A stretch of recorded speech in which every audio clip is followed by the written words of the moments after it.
The Divine Fury is a horror action movie about Yong-hoo. He is a vicious martial arts fighter, MMA fighter, who is really good at fighting. He doesn't have any losses. He's got a lot of angst because he lost his father at a young age. His father was a policeman and got killed.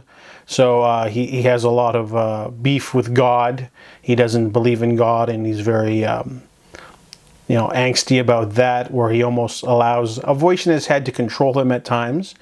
However, he comes across a couple of priests trying to do an exorcism on a man, and they almost get killed, but he saves them because he's got a special mark on his, he's got stigmata on his hand, and it gives him powers to like banish demons. So while he's trying to grapple with his faith, an older priest is trying to recruit him of sorts, so they help each other out, and it becomes a sort of like mentor, mentee sort of relationship between the two of them. And the movie is really slow. It takes the first hour, nothing really happens. You're just getting a lot of generic, boring exorcism stuff. It's not scary.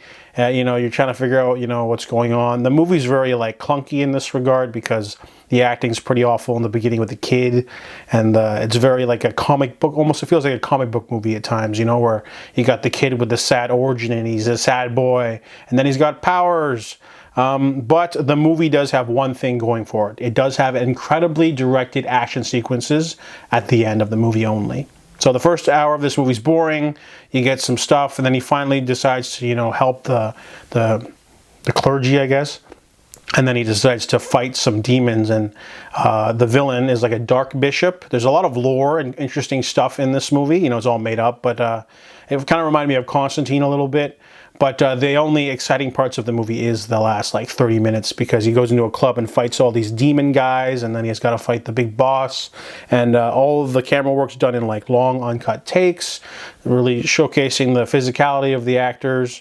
And there's a lot of cliches in there. There's like, whatever. There's a lot of like side characters that get wasted for no reason, or they're just sort of like just there to just be there, and a lot of like, smaller subplots that don't really go anywhere. But overall, The Divine Fury is interesting only for the action sequences. They might make a sequel, who knows, but it's not horrible. It was just okay, it just for the last action sequence. So I give The Divine Fury a 6 out of 10.